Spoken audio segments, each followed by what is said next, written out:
여러분의 아침을 함께합니다. 94.5MHz YTN 뉴스 FM 신율의 출발 새아침.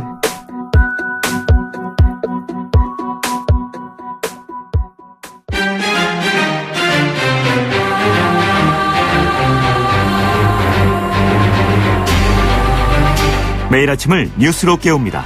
신율의 출발 새아침. 겨울은 겨울인 것 같습니다. 새벽이 온 눈으로 세상이 하얗게 변했는데요. 기온까지 영하라서 아직 눈이 녹지 않은 도로도 있습니다. 그래서 오늘은 여러분들 대중교통 이용해서 출근하시는 게 나을 거라는 생각이 드는데요. 모처럼 눈이 세상을 덮었는데 하지만 눈이 와서 보기 안 좋은 것들 덮는다고 그런 것들이 또 없어지는 것은 아닙니다. 지금 대한민국을 뒤덮고 있는 진실 찾기도 마찬가지입니다. 저마다 아니다, 모른다, 본 적 없다라고 주장하고 있지만 그렇다고 진실이 없어지는 것은 아닙니다. 진실은 밝혀질 수밖에 없습니다. 그것이 역사라는 존재가 지금 우리에게 보여주는 중요한 교훈입니다. 신율의 출발 새 아침, 오늘 순서 시작합니다.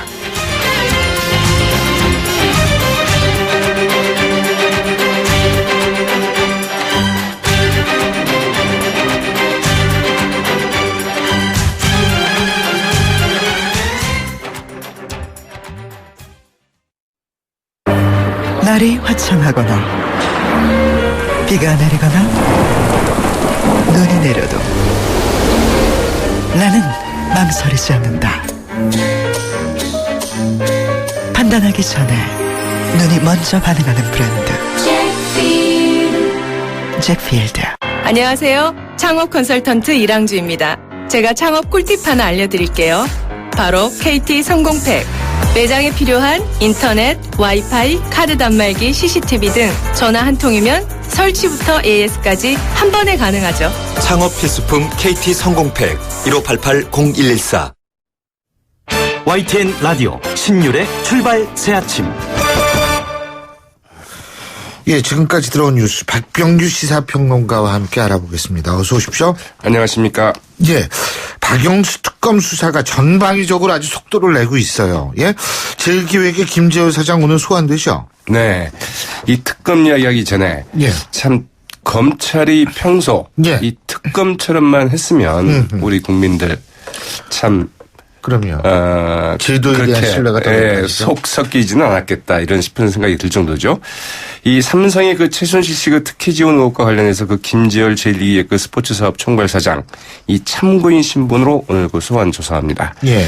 특검팀이 그 삼성그룹 관계자를 공개 소환하는 것은 이제 이번이 처음이죠. 예. 특검팀은 그 어제 이 긴급 체포한 문영표 전 보건복지부 장관에 대해서는 혐의를 확정하고 이 구속영장을 청구하기로 했다고 하죠.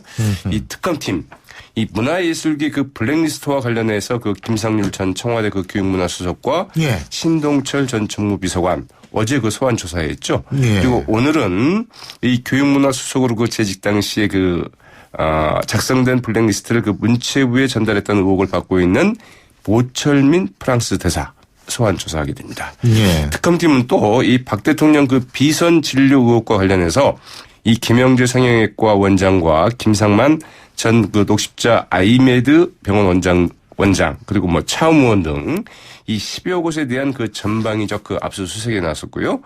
이와 함께 그 최순실 씨 일가의 그 부정축제 의혹과 관련해서 예. 40여 명에 대한 그 재산 내역조회에 들어갔다고 하는데요. 네, 특검팀이 상당히 좀 큰 규모로 꾸려지긴 했습니다만 이 많은 수사들 좀 다 어떻게 할까? 좀 걱정이 되기도 좀 하죠. 그런데 뭐 지금 속도를 보면 뭐 상당한 그 속도를 내고 있고 제가 볼 때는 또 자신감도 좀 있는 것 같아요. 그리고 굉장히 좀 예. 치밀하고 체계적이다. 예, 이런 맞습니다. 생각을 하게 되죠. 예. 네. 저는 아주 그 박영수 특검을 누가 추천을 했는지 모르지만 아주 정말 훌륭한 분을 추천을 했다는 생각이 네, 들어요. 그 박지원이 이제 그 원내대표. 국민의당 예. 쪽에서 이제 그 추천을 했다고 그러죠. 네. 근데 참 어쨌든 참 훌륭합니다. 어제 국회에서는 국회 교육문화체육관광위원회가 열렸는데 이게 무슨 청문회 같더라고요. 여기도. 예? 조윤선 문체부 장관의 블랙리스트 작성 의혹에 대해서 집중적인 질의가 이루어졌는데 말이에요. 이례적으로 예. 네, 생중계됐었죠. 예. 네. 이 조윤선 장관 이 블랙리스트를 그 작성한 적도 지시한 적도 본 적도 없다. 예. 이렇게 이제 얘기를 했습니다. 이 특검 수사에서 그 진상이 좀 밝혀질 것이라고 이제 답변을 했는데요. 예. 조윤선 장관은 그러나 지난 10월 국정감사 때는 이 블랙리스트는 존재하지 않는다고 얘기를 했거든요. 그래서 블랙리스트 존재 자체를 부정했던 것과는 달리 언론에서 언급하는 블랙리스트 종류가 여러 가지인데 부처 내에서는 그 일을 그 전체적으로 알고 있는 직원이 없다. 특검에서 가려줄 계기가 됐다고 이제 한 발 후퇴를 했습니다. 예. 그러자 의원들 그때는 왜 그러면 없다고 그랬느냐 이렇게 얘기를 하니까 그때는 없다고 보고를 받아서 그렇게 말했다. 이렇게 얘기를 했다고 그러죠. 자, 이 또 이제 그 개혁보수신당의 그 이혜훈 의원이 예. 이 조윤선 장관이 그 재벌가의 그 사모님들을 그 최순실 씨에게 그 소개시켜 주었다는 제보를 주변에서 많이 받았다는 발언과 관련해서는 이 1000번 만번 물어봐도 결단코 사실이 아니라고 이제 좀 얘기를 그리고 했습니다. 이혜훈 의원을 고소했습니다 어제. 맞습니다. 예, 허위 사실 유포예요 명예훼손으로. 네. 자, 국회가 어제 개헌특위 구성에 합의를 했는데 뭐 이게 한두 번 개헌특위가 있었던 게 아닌 것 같은데 제 기억으로는 제 기억을 네, 그렇죠. 잘못했나. 예. 어쨌든 그러나 이제 이번에는 상당히 아주 그 가변적인 변수가 많기 때문에 네. 어떻게 전개될지 좀 지켜봐야 될 것 같은데요. 이 새누리당과 그 민주당, 국민의당, 그 개혁보수신당 이 새로운 그 사당 체제죠. 이 여야 사당 원내 수석부 대표들 어제 만나서 내년 초 출범하는 개헌특별위원회 구성에 합의를 했습니다. 모두 그 36명으로 구성하기로 했는데요. 의석수에 따라서 민주당이 14명으로 가장 많고 새누리당이 12명, 국민의당 5명, 보수신당 4명, 비교섭단체 1명 이렇게 구성하기로 했습니다. 위원장은 새누리당의 그 이주영 의원이 맡기로 했는데요. 이 사당 체제가 그 새로 정립되면서 국회 운영위원장 이 새누리당의 그 정우택 원내대표가 이제 맡기로 했는데요. 민주당이 그 원내 1당이 되기는 했지만 20대 그 원구성 합의에 따라서 여당이 좀 운영위원장을 이제 맡기로 했습니다. 이 최순실 국정농단 국정조사 특위기간 연장 문제 는 이제 그 특위의 결정에 따르기로 했는데요. 예. 국회 이제 오늘 그 본회의를 열어서 어제 합의사항을 처리하게 됩니다. 예. 좌석 배치도 좀 달라진다고 그렇죠. 그러죠. 원내 민주당이 1당이 된 가운데 민주당이 이제 앉죠. 가운데 앉고 의장석에 서 바라봤을 때 이제 민주당 오른편에 그렇죠. 새누리당이 왼편에 이제 국민의당과 보수신당이 이제 자리를 하게 된다고 하죠. 예. 그 야권과 개혁보수신당의 신경전이 지금 아주 가열되고 있는 모양이에요. 네, 이제 신당의 유승민 의원이 어제 그 한 방송사에 출연을 해서 이 사드 배치나 뭐 유엔 인권 결의안 논란 등을 거론하면서 이 문재인 전 민주당 대표가 대통령이 되면 많은 국민들이 좀 불안해할 것이다 이렇게 얘기를 했습니다. 상당히 그 자극적으로 말을 했죠. 예. 이에 대해서 그 추미애 민주당 대표 이 구태의연한 색깔론이다. 새누리당과 그 박근혜 대통령의 그 전형적인 그 남탓 정치를 나와서도 하려는 것인지 묻고 싶다. 이렇게 좀 반격을 했고요. 국민의당 안철수 전 대표 입장이 좀 바뀌었습니다. 이 기자들과 만나서 이 박근혜 대통령을 도와서 그 당선시킨 사람들인 만큼 다음 정권에 욕심을 내서는 안 된다. 이 새누리당은 물론이고 신당도 후보를 낼 자격이 없다고 이제 그 선을 그었는데요. 예. 안철수 의원 그 하루 전에는 이 김무성, 유승민 의원과도 연대하지 않겠다. 이런 뜻을 이제 밝히기도 했었죠. 네. 예. 뭐 연대하지 않겠다. 그리고 마지막으로 어제가 한일 위안부 합의 1년째 되는 날이었는데 그 부산 일본 영사관 앞에서는 시민단체가 위안부 소녀상을 설치하려다가 경찰하고 부산 동구청의 제지로 결국 무산됐다. 이런 얘기가 있죠. 네. 사실 이거 시민단체라고 하지만 이 대학생과 고등학생들의 모임이라고 합니다. 예. 그래서 그 미래 세대가 세우는 평화의 소녀상 그 추진위원회 어제 오후 2시 30분경에 그 부산 일본 영사관 앞에서 그 집회를 갔던 중에 이 전격적으로 소녀상 이제 설치를 추진을 했습니다. 예. 일본 영사관 앞에 그 미리 준비한 그 소녀상을 이 지게차로 일단 내려서 가설치를 했는데 그러나 경찰 이들 청년들을 모두 연행을 했고요. 부산 동구청이 그 지게차로 이 가설치된 소녀상을 2시간여 만에 그 철거를 했습니다. 어제 일본 대사관 앞에서는 이 한국정신대 문제대책협의회가 주최한 올해 마지막 이제 그 수요 집회가 열렸는데요. 올 한 해만 그 위안부 할머니 7분이 이제 그 유명을 좀 달리했다고 하죠. 그래서 그 살아계신 위안부 할머니는 39분이신데요. 네, 어제 이제 그 부산 일본 영사관 앞에서는 그 평화의 그 소녀상 그 추진위원회 회원 10여 명이 이 소녀상 설치 허용을 촉구하면서 무기한 천막 농성에 들어갔다는 소식이기도 합니다. 아니 뭐 법적으로 어떻게 되는지는 모르겠습니다만 사실 이거는 설치를 허용해야 되는 것 아닌가라고 생각하시는 분들이 많을 겁니다. 네, 예. 그렇죠. 그래서 부산 동구청이 또 이제 이걸 아무튼 예. 전부터 설치를 하겠다라고 이제 신고를 했는데 예. 안 된다 해서 계속 그 줄다기를 해왔다고 그러는데요. 네, 부산 시민들의 반응 융통성 어떻게 나올지 있는 이런 거야말로 사실 이 역사를 바라보고 해야 되는 거 아닌가 이런 생각이 드네요. 오늘 말씀 여기까지 듣겠습니다. 고맙습니다. 네, 고맙습니다. 예, 지금까지 백병규 시사평론가였습니다.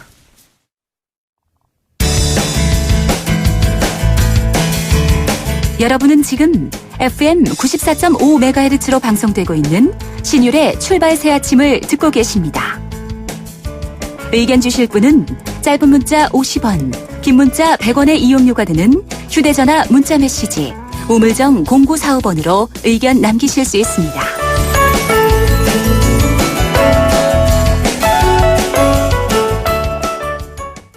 새누리당이 오늘 전국위원회를 열고 임명진 비상대책위원회 내정자를 정식으로 추인할 예정이라고 하는데요. 그래서 이것도 어떻게 될지 모르겠습니다. 또 그 향후 새누리당이 어떤 방향으로 흘러갈지 새누리당 원유철 전 원내대표 전화 연결해서 입장 들어보겠습니다. 의원님 안녕하십니까? 네, 안녕하세요. 원유철입니다. 예. 오늘 임명진 비대위원장 추인을 하죠. 그죠? 네, 그렇습니다. 예, 추인이 될 거라고 보세요? 네, 오늘 오후에 이제 국회에서 전국위원회를 열어서 임명진 비대위원장 내정자를 추인할 예정인데요. 예.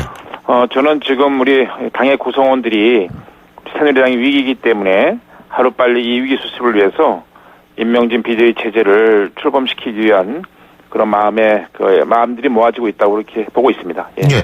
인적 청산을 동의하시는 모양이에요. 그러면 우리 원유철 대표께서는? 지금 우리 새누리당이 이제 임명진 비대위 체제가 본격적으로 출범하면요, 오늘 이제 추인을 받아서요. 네. 그러면 이제 새로운 리더십이 자연스럽게 생겨나게 될 겁니다.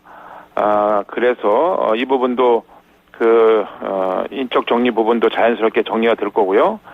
그리고 이정현 대표와 최고위원들 전임 당 지도부가 이제 정치적인 책임을 지고 물러났지 않습니까? 예. 또 앞으로 새로 출범한 비대위에서는 우리 새누리당과 이 대한민국의 미래를 위해서 보다 필요한 당내 여러 가지 혁신적인 조치를 취하지 않을까 이렇게 전망하고 있고요. 우리 새누리당이 이제 혁신을 통해서 다시 거듭나고 또 통합을 하고 그리고 전진이라는 새누리당이 나가야 할 방향을 이제 잘 모아서 가지 않을까 이렇게 저는 기대하고 있습니다. 인적 청사하면은 뭐 쫓아갈 수밖에 없다 이런 것으로 이해해도 되겠습니까? 예, 이제 자연스럽게 그 부분은 국민들의 눈높이에 맞춰서 새로운 지도부가 정리를 하고 추진해 나갈 것이다 이렇게 보고 있습니다. 예. 예. 근데 거기에 반발해서 예를 들면은 오늘 추인에 좀 진통이 있을 것이다 이런 분석도 있던데 그런 건 어떻게 보세요? 글쎄 일부 이견이 있는 분들도 계시겠습니다만 대다수의 우리 새누리당의 전국위원회 구성들이 하루빨리 우리 당의 안정을 바라고 있고 또 여러 가지 국가적으로도 당면한 현안 문제가 많이 있기 때문에 이런 문제를 해결하기 위해서라도 당이 빨리 수습되는 것이 좋다라고 판단하기 때문에 저는 오늘 전국위원회가 잘 치러질 것이라고 이렇게 예측하고 있습니다. 근데 또 하나 인적 청산은 물론 연장선이겠지만 특정 정치인들에 대한 정계 은퇴도 요구하겠다. 이런 부분은 어떻게 보세요? 글쎄요, 그 부분은 정확하게 비대위원장 내정자께서 언론을 통해서 말씀을 하셨기 때문에 구체적으로 어떠한 방식으로 할 것인지에 대해서는 정확히 직접 들은 바가 없습니다. 이제 오늘 비대위원장 추인이 되면 이제 그러한 여러 가지 프로그램에 대해서 앞으로 향후 프로세스에 대해서 말씀을 하시지 않을까 이렇게 전망하고 있습니다.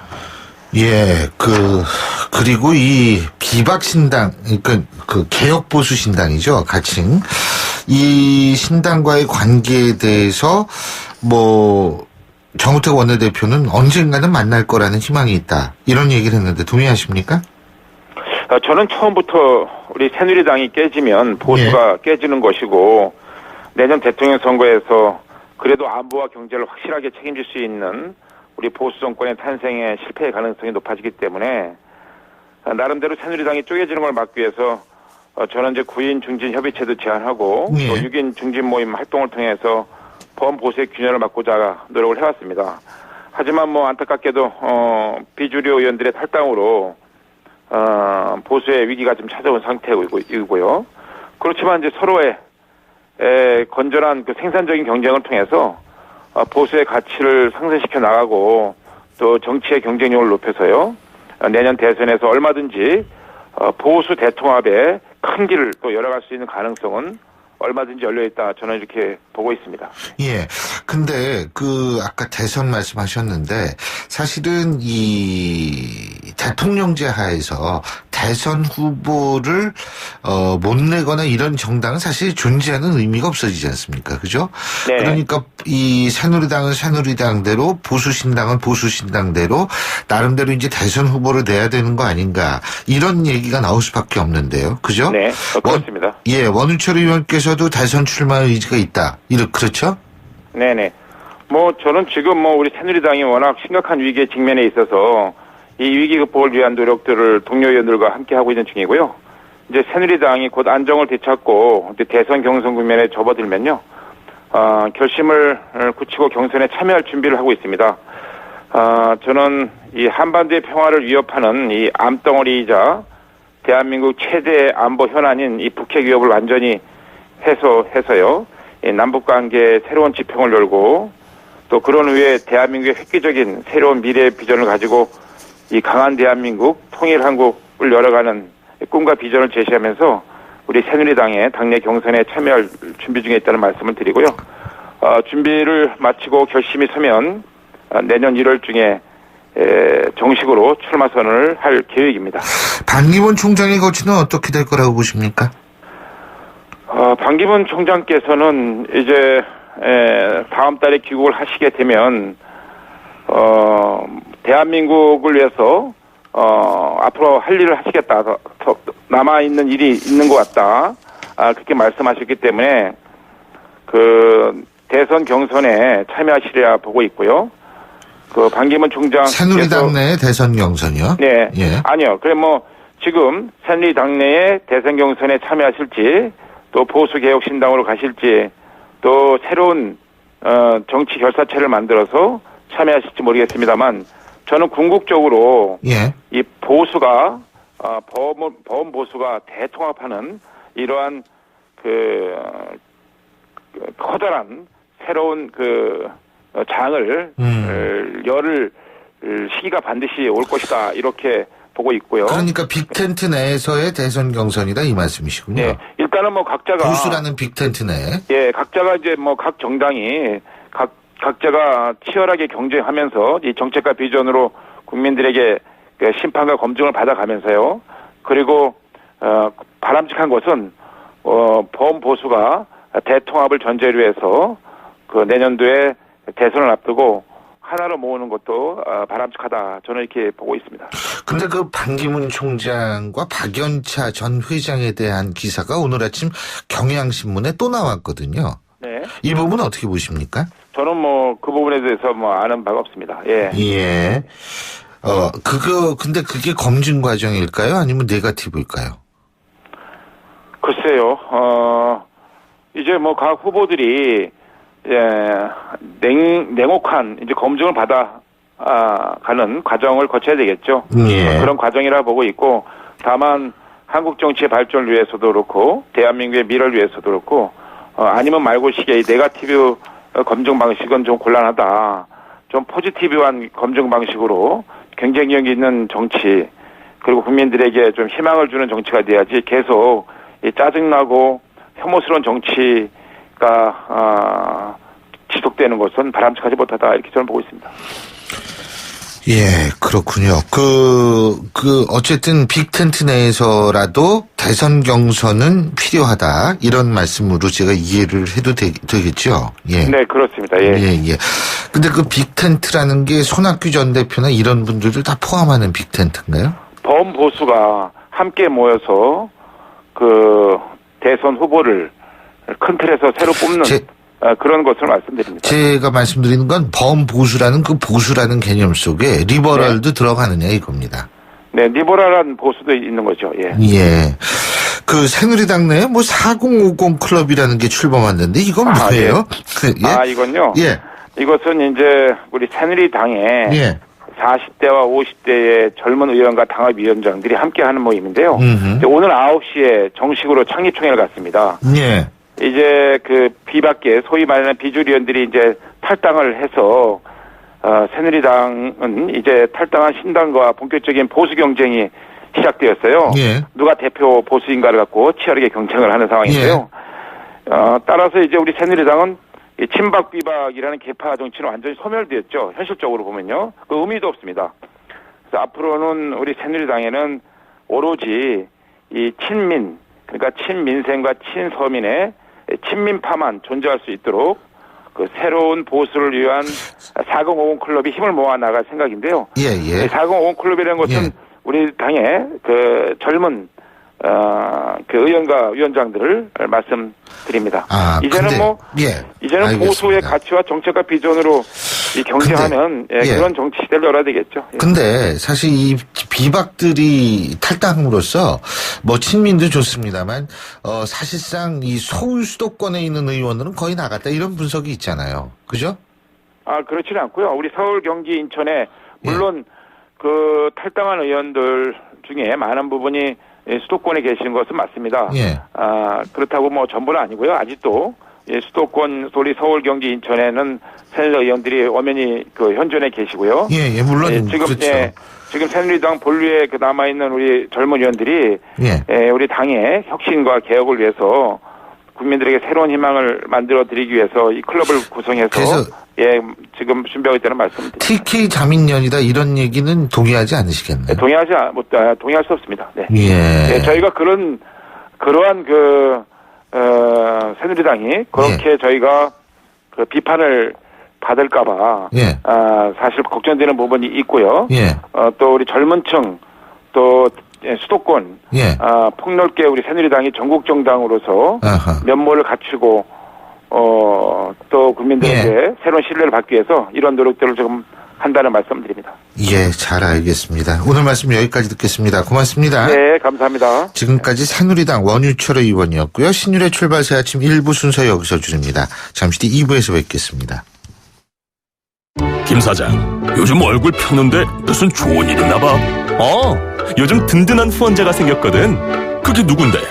자네는 아직도 모르나? 중소기업들의 기술 고민 해결사 기업공감 원스톱 서비스 미래창조과학부가 정부 출연연구원, 대학 등 60여 개 전문기관을 활용해 필요한 기술이나 인력을 찾아주는 것은 물론 고가의 장비도 활용할 수 있게 도와준다고. 나도 이용할 수 있는 건가? 당연하지. 누구나 국번 없이 1379로 전화하면 도움을 받을 수 있으니 기술 고민이 있으면 전화해보게. SOS 1379 기업공감 원스톱 서비스 누구나 국번 없이 1379 정부 3.0과 함께합니다. 최근 우리 사회는 충격적인 사건 사고들을 경험했습니다. 이때마다 대한신경정신의학회는 국민들을 위한 정신건강 지침을 지속적으로 발표하고 국민들의 정신적 회복을 위해 최선을 다하고 있습니다. 정신장애에 대한 편견을 없애고 차별 없는 세상을 만들기 위해 노력하고 있으며 국민들의 정신건강 증진을 통해 건강한 대한민국을 만들기 위한 노력을 다하고 있습니다. 행복한 대한민국의 기본은 건강한 정신과 행복한 마음입니다. 정신건강의학과는 여러분의 우산이 되겠습니다. 이 캠페인은 대한정신건강재단과 대한신경정신의학회가 함께합니다. 굴삭기, 크레인, 지게차, 스카이차, 로더 이 모든 중장비를 부르는데 걸리는 시간은? 1644-4049 공사마스터 전화 한 통이면 오케이. 중장비 빠르게 찾을 땐 1644-4049 1644-4049 공사마스터. 모바일에서도 공사마스터. 소통의 아침을 여는 공정한 목소리 신율의 출발 새아침. 신율의 출발 새 아침 2부 순서 먼저 광고부터 들으시죠. 온도와 습도를 항상 일정하게 유지시켜주는 항온항습기 전문기업 AR. 전산센터, 반도체 공장, 미술관, 박물관, 귀중품 보관실을 30년 축적된 기술로 AR이 지켜드립니다. 24시간 확실한 서비스 보장 031-497-0561 베이스 노루코 면도기 도루코 베이스 면도기 베이스 안전하고 부드러운 대한민국 면도기. 안전하고 부드러운 면도 그 이상을 경험하세요. The Shaving Innovator Dorco Pace. 괜찮은 맛집을 발견하면 함께하고 싶은 분 떠오르시죠? 나만 쓰기 아깝다는 좋은 제품은 알리고 싶죠? 회원으로 가입하여 알뜰히 구매하고 직접 판매도 할 수 있는 행복 나눔의 가치. 건강한 회원 직접 판매의 정신입니다. 796만 소비자와 회원이 선택하고 있는 회원 직접 판매. 직접 판매 공제조합에 가입된 회원 직접 판매 기업은 소비자 피해 보상 보험으로 믿을 수 있습니다. 회원 직접 판매의 시작은 직접 판매 공제조합 가입 여부 확인부터. 이젠 믿음을 사십시오. 소비자 유통의 힘 직접 판매 공제조합 크리네어 테크. 크리네어 테크 집중기 주물 작업 연마 작업 페인트 작업 분진가스 냄새 연기 작업장 분진. 이 세상에 못 없애는 분진이 어딨어. 크리네어 테크 기술력이 끝내줍니다. 크리네어 테크. 크리네어 테크 집중기. 안녕하세요. 창업 컨설턴트 이랑주입니다. 제가 창업 꿀팁 하나 알려드릴게요. 바로 KT 성공팩. 매장에 필요한 인터넷, 와이파이, 카드 단말기, CCTV 등 전화 한 통이면 설치부터 AS까지 한 번에 가능하죠. 창업 필수품 KT 성공팩 1588-0114. 아빠, 응? 겨울왕국 진짜 있어? 에이, 없지. 그럼 인어공주는? 있지. 어디에? 63빌딩에. 직접 만나보세요. 다양한 해양 생물부터 아름다운 인어공주까지. 여기는 상상 이상의 아쿠아리움. 아쿠아플라넷 63입니다. 연말 분위기도 생기발랄하게 올렸다.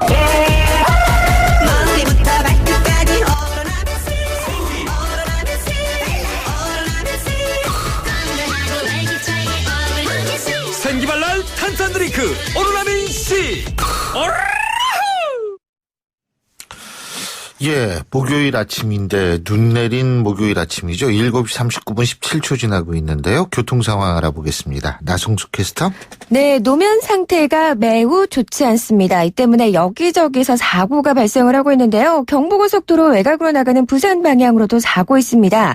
반포 나들목 부근 4차로에서 승용차 부딪히는 사고 현재 처리 작업 진행이 되고 있습니다. 한남부터 밀리기 시작하고요. 강변북로 오늘 양방향으로 사고가 많았는데요. 현재는 일산 쪽으로 한남대교 진안 지점 4차로에서 승용차 부딪히는 사고가 났습니다. 암사대교에서 동작대교 구간으로 밀리고요. 이 구간 통과하는 데만 40분 이상 소요되고 있습니다. 구리 쪽으로도 난지 나들목에서 동작대교 통과하는데 30분 이상 감안하셔야겠습니다. 오늘 출발 새 아침 교통정보였습니다. YTN 라디오 신율의 출발 새 아침. 돈도 실력이야. 네 부모를 탓해. 이 SNS에 썼던 글 바로 누가 썼는지 아시죠? 최순실의 딸 정유라가 쓴 글입니다. 이 금수저들의 어처구니 없는 망언, 만행, 정말 잊을만 하고 나오고, 잊을만 하면 나오고, 또 잊을만 하면 또 나옵니다. 그 얼마 전에는 그 중소기업 대표의 아들이 비행기에서 난동 피우는 사태가 벌어졌죠. 그래서 참 공분을 넘어서 기가 막혔는데요. 이번엔 또 재벌 2세가 술집에서 난동을 피웠다고 하죠. 자, 이런 걸 도대체 어떻게 봐야 하고 우리가 어떻게 받아들여야 할까요? 전북대학교 사회학과 설동훈 교수 전화 연결해서 입장 들어보겠습니다. 설 교수님 안녕하십니까? 예, 안녕하십니까? 예. 재벌 2세가 술집에서 난동 부린 거요. 술집에서 술 마시다가 종업원한테 케이크 사달라고 요구했는데, 하여간, 종업원과 또 그 과정에서 다투다가 분을 이기지 못해서 술잔 집어 던지면서 난동을 피웠다 이건데. 네네. 이거 보면서 어떤 생각이 드셨어요? 진행자님 말씀하셨듯이 기가 막혔습니다. 그리고 곰곰 생각해보니까 엄청난 분노를 느꼈는데요. 네. 이것은 민주주의의 가장 기초인 사람 위에 사람 없고 사람 아래에 사람 없다. 만인평등의 민주주의인 기초인 평등의 원리를 완전히 망각하고 있는 행동이라고 생각을 합니다. 최근에 민중은 개돼지와 같다라는 올해 그런 망언을 한 전 공직자가 있기도 했는데요. 이런 것은 평등을 전제로 한 것이 아니라 신분제와 같이 뭐 자기는 우월한 존재다라는 그런 행동과 사고방식이 박혀있지 않으면 나올 수 없는 그런 만행이라고 생각을 합니다. 근데 이게 계속 반복이 되잖아요. 그죠? 예. 이거 이렇게 반복되는 거는 사실은 이걸 어떻게 그 이유를 뭐라고 생각해야 돼요, 우리가? 고위공직자나 혹은 그 가진 기득권층이라고 해서 뭐 이런 행동을 다 하는 건 물론 아닙니다. 뭐 일탈 행동이긴 한데 그와 같은 행동을 하는 것이 용인되는 그 사회적 환경 또는 가족 환경에서 성장한 사람들이 있다라고 봐야 될 것 같습니다. 그냥 버릇없는 사람들, 버릇없는 아이들이 자란 그냥 성인 이 정도의 문제가 아니라 그 다른 타인에 대한 존중이라는 그런 생각 자체가 없는 사람들이 아니면 이와 같은 황당한 행동을 할 수 없다라고 생각을 합니다. 지금 그러니까 그 가정 환경도 중요하다 이 말씀이신가요? 그렇죠. 이분 같으면 최근에 이 사람 같으면 그 부친도 뭐 언론에 거론된 적이 있거든요.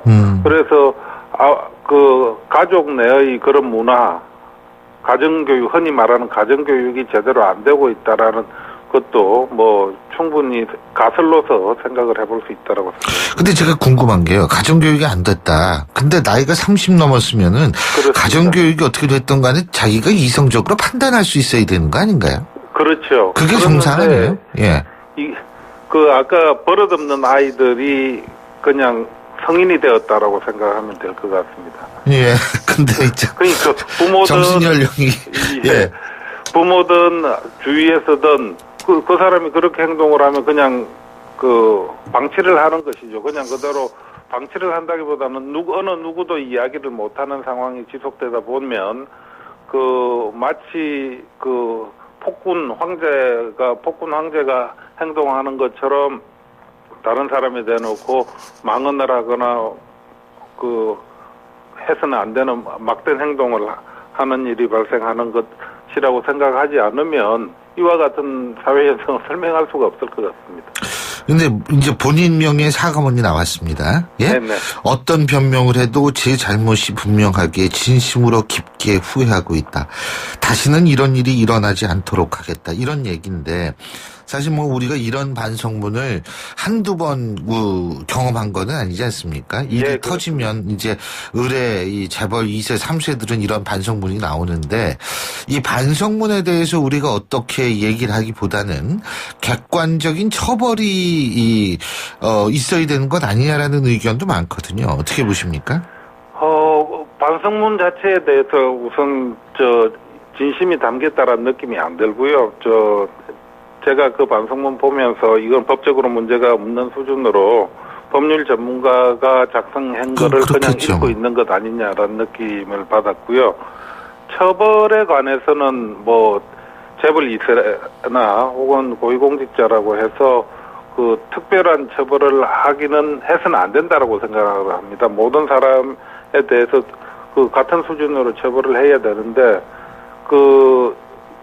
작년에 몇 년 전에 있었던 대한항공 조현아 부회장 그 사건하고 이 사건은 유사한 듯 하지만은 장소 자체는 대한항공기 안에는 공공장소였고요. 여기는 사적인 공간이라서 동일한 수준으로 처벌이 되기는 힘들다라고 봅니다.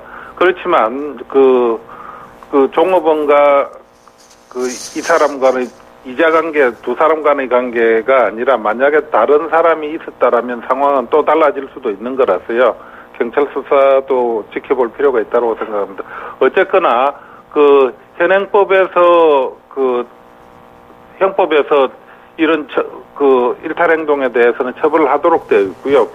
범죄 수준으로 갔다라면 엄격한 처벌이 수반은 반드시 이루어져야 된다고 생각을 합니다. 예. 얼마 전에 있었던 대한항공 기내에서의 만취한 건 중소기업이더라고요. 네네. 중소기업의 아들 있지 않습니까? 예. 이 사람 같은 경우도 지금 어쨌든 강한 처벌이 있을 것이다. 이런 얘기들이 있는데 어떻게 보세요? 지금 이런 것들이 종합적으로 봤을 때에는 이런 사람들의 멘탈리티, 그러니까 이렇게 사고 치는 사람들의 멘탈리티 속에는 돈이면 다 된다라는 천민자본주의적 생각이 지배하고 있기 때문이 아닌가, 이런 분석도 있더라고요. 예, 뭐 저도 동의합니다. 하여튼 천민자본주의적인 생각, 뭐 황금 만능주의 이와 같은 것이 있어서 돈으로 충분히 다 해결할 수 있다라는 그런 생각을 하고 있으니까 자신의 분노를 그냥 그대로 표출하는 것이 좀, 뭐 사람들이 살다 보면 화나는 일이 얼마든지 있을 수 있죠. 짜증이 날 수도 있고, 그렇지만은 대부분 다 그것을 자기 마음속으로 사귀고 있고요. 그렇게 함으로써 사회가 유지가 되고 있는데, 자기가 좀 화가 나거나 짜증이 난다고 해서 타인에 대해서 그렇게 막된 행동을 하는 것은 심각한 문제라고 생각을 합니다. 그러니까 정유라가 이게 솔직한 거 아닙니까? 오히려 돈도 실력이야. 네 부모를 탓해. 저도 참 우리 부모님도 한번 탓해보고, 예. 그래서 반성을 많이 해봤어요. 예. 근데 아니 이게 정유라의 이런 얘기를, 이런 생각을 이런 사람들이 다 갖고 있는 거 아니냐라는 그런 느낌을 받을 수밖에 없는 거 아니에요. 예, 뭐 그렇습니다. 그런 행동이 말 그대로 사고방식의 표출이라고 봐야 되겠죠. 그러다 보니까 그런 황당한 행동들을 계속하는 것이 이제 신문 언론에 보도가 되고 있는 것으로 생각합니다. 아, 이거 진짜 이런 식으로 이게 계속 이런 뉴스 정말 더 이상 안 봤으면 좋겠는데, 이게 어떤 방법이 있는 게 아니지 않습니까? 그렇습니다. 이게 법으로 뭐 할 수 있는 게 아니잖아요. 예, 법으로 될 수 있는 것은 아니고요. 예. 어떻게 보면 사회가 사회 계층 현상이라는 지극히 당연한 것일 수 있고요. 자연스러운 현상일 수 있는데, 높은 자리를 차지하고 있는 사람들이 그에 맞는 사회적 책임을 져야 되는 것이고요. 이것은 도덕의 영역입니다. 도덕의 영역인데, 그러니까 돈을 가진 사람들, 혹은 높은 지위에 있는 사람들이 사회적으로 자신을 희생하거나 기여를 하거나 이와 같은 것이 자리 잡아야 그렇죠. 그 사회가 공동체적인 것으로 이제 통합이 될 수가 있는데 조금 사회적 자원을 더 많이 가졌다고 해서 그것을 남용을 하게 되면 사회는 분열과 갈등으로 치달을 수밖에 없다라고 생각을 합니다. 예. 아유, 어쨌든 참 분통 터지는 일입니다. 오늘 말씀 여기까지 듣겠습니다. 고맙습니다. 예, 감사합니다. 예, 지금까지 전북대학교 사회학과 설동훈 교수였고요. 신율의 출발 새 아침 2부 순서 여기서 줄입니다. 전 8시 10분 3부에서 뵙겠습니다.